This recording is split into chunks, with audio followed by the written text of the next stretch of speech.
കർത്തൻ വ്യക്തമായി വിളിച്ചു പറയുന്നു, ഇത്രയും നാൾ അധ്വാനിച്ചതിനൊക്കെ അപ്പുറത്ത് ശ്രേഷ്ഠമായ പ്രതിഫലത്തെ കൈമാറി തരുന്ന ദിവസങ്ങൾ വിദൂരമല്ല. ഈ വരുന്ന ചില ദിവസങ്ങൾക്കുള്ളിൽ, മാസങ്ങൾക്കുള്ളിൽ നിന്റെ ജീവിതത്തിനകത്തിൽ കർത്താവ് ഏറിയ ഒന്ന് പ്രതിഫലം തന്ന് മാനിക്കുക തന്നെ ചെയ്യും. Hallelujah, praise the Lord.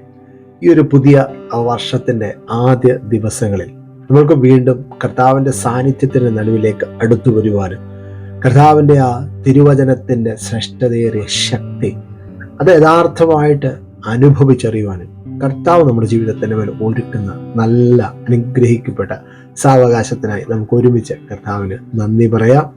ഈ പുതിയ വർഷത്തിൽ കർത്താവ് എന്നോട് പറഞ്ഞ ഒരു ആലോചന നിങ്ങളുമായി പങ്കുവെക്കുവാൻ, അത് നിങ്ങളുടെയും ജീവിതത്തിന്റെ സമസ്ത മേഖലയിലും അനുഗ്രഹത്തിനും നന്മയ്ക്കും കാരണമായി ഭവിക്കുവാൻ കർത്താവ് ഈ വരുന്ന ദിവസങ്ങളിൽ സഹായിക്കട്ടെ. കർത്തൻ പറഞ്ഞ ആലോചന യെശയ്യാ പ്രവാചകന്റെ പുസ്തകത്തിൽ നിന്നാണ്. 49 അധ്യായത്തിൽ ഇങ്ങനെ തുടങ്ങുകയാണ്. ദ്വീപുകളെ എന്നാണ് അവിടെ പറയുന്നത്. ആ ദ്വീപ് എന്ന് പറയുന്നത് വെള്ളത്താൽ ചുറ്റപ്പെട്ട അവസ്ഥയാണ്. വെള്ളത്താൽ ചുറ്റപ്പെട്ട് കിടക്കുന്ന ആ സ്ഥലത്ത് എന്ത് സഹായം വേണമെങ്കിലും അക്കരെയുള്ള ദേശക്കാരെ നാം ആശ്രയിക്കേണ്ടുന്ന സാഹചര്യമാണ്.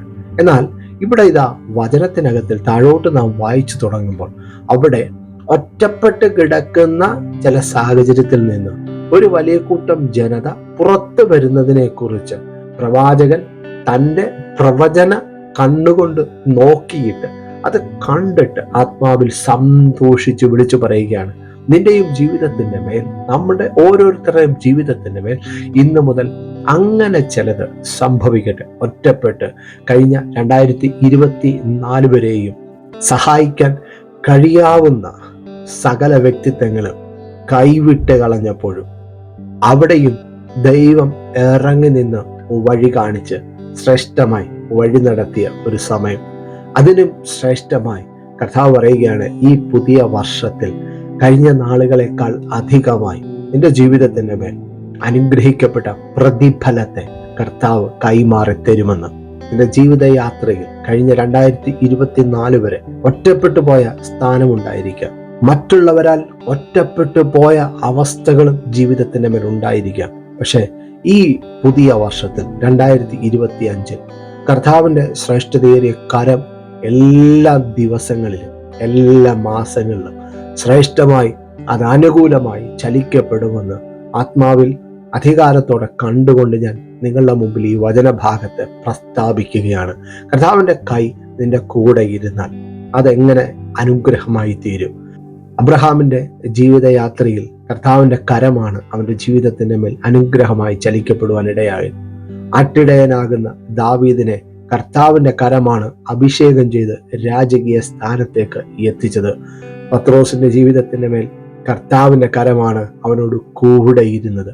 അങ്ങനെയാണെങ്കിൽ പ്രിയ ദൈവ പൈതലേ, നീ ഒറ്റപ്പെട്ടിരിക്കുന്ന സ്ഥാനത്ത് വിളിച്ചു പറ, എൻ്റെ കർത്താവിന്റെ കരം ഈ 2025 എല്ലാ മാസങ്ങളിലും എന്നോടും എൻ്റെ കുടുംബത്തോടും എൻ്റെ തലമുറയോടും ഞാൻ വിശ്വസിച്ച് പ്രാർത്ഥിക്കുന്ന സകല വിഷയത്തോടും കൂടെ അത് ചലിക്കപ്പെടുകയും അതിനകത്തിൽ ഒരു യഥാർത്ഥമായ ഡെലിവറൻസ് ഞാൻ പ്രാപിക്കുകയും ആ നിലനിൽക്കുന്ന വിടുതൽ അനുഭവിച്ചുകൊണ്ട് മുമ്പോട്ട് യാത്ര ചെയ്യുകയും ചെയ്യുന്ന വർഷമായിരിക്കുമെന്ന് വിശ്വാസത്തോടു കൂടി പ്രഖ്യാപിച്ചു തുടങ്ങുക. ഇവിടെ 49 അധ്യായം അതിന്റെ 4-ാമത്തെ വാക്യത്തിൽ ഇങ്ങനെ പറയുകയാണ്, ഞാനോ വെറുതെ അധ്വാനിച്ചു, എൻ്റെ ശക്തിയെ വ്യർത്ഥമായും നിഷ്ഫലമായും ചെലവഴിച്ചിരിക്കുന്നു എന്ന് പറഞ്ഞു. എങ്കിലും എൻ്റെ ന്യായം യഹോവയുടെ പക്കലും എൻ്റെ പ്രതിഫലം എൻ്റെ ദൈവത്തിന്റെ പക്കലും ഇരിക്കുന്നു.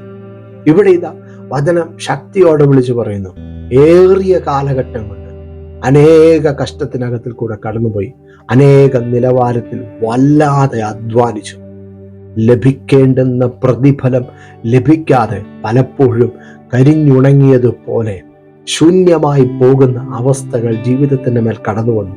എന്നാൽ കർത്തൻ വ്യക്തമായി വിളിച്ചു പറയുന്നു, ഇത്രയും നാൾ അധ്വാനിച്ചതിനൊക്കെ അപ്പുറത്ത് ശ്രേഷ്ഠമായ പ്രതിഫലത്തെ കൈമാറി തരുന്ന ദിവസങ്ങൾ വിദൂരമല്ല.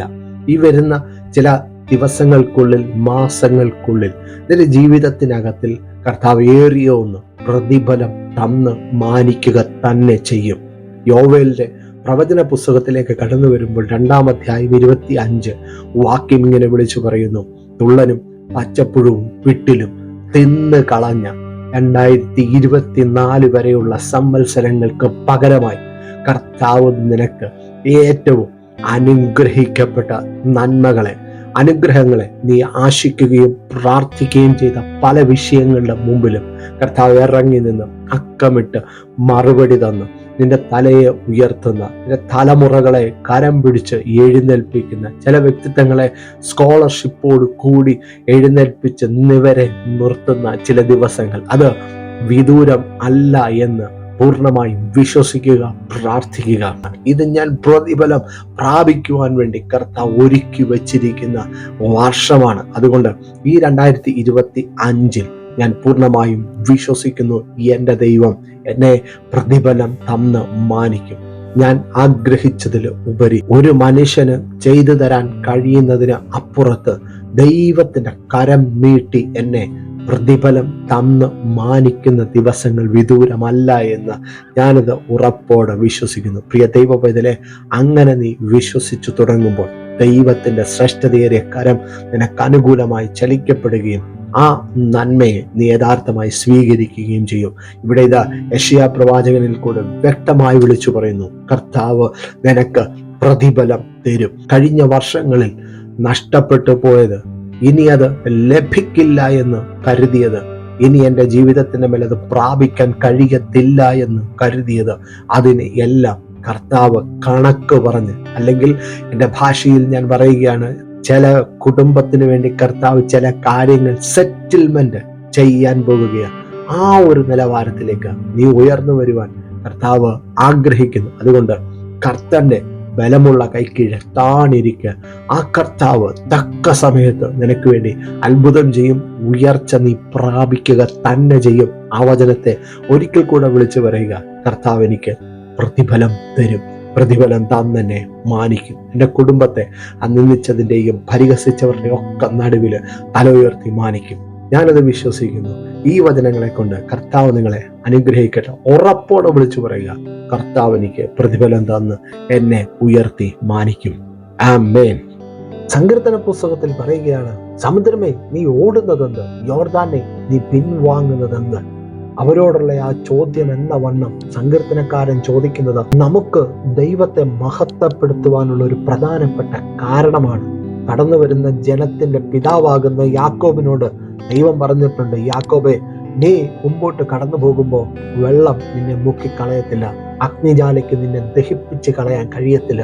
അങ്ങനെയാണെങ്കിൽ അത്രയും അധികാരത്തെ പകർന്ന ആ നല്ല കർത്താവ് എൻ്റെയും അപ്പനാണ്. ആ അപ്പന്റെ സാന്നിധ്യത്തിൽ ഞാനായിരിക്കുമ്പോൾ എൻ്റെയും മുമ്പിൽ ശത്രുക്കൾ ലജ്ജിച്ചു പോകും, ഞാനും താളടിയായി പോകത്തില്ല. ആ ഒരു ബലത്തോടെ മുമ്പോട്ട് യാത്ര ചെയ്യാൻ അവിടെ നീ പരാജയമല്ല, നീ ഒരു വലിയ വിജയമായിരിക്കും. ഈ വചനങ്ങൾ നിങ്ങളുടെ ജീവിതത്തിന്റെ മേൽ ഇന്ന് വലിയ ചലനത്തിന് കാരണമാകട്ടെ. ആമേൻ.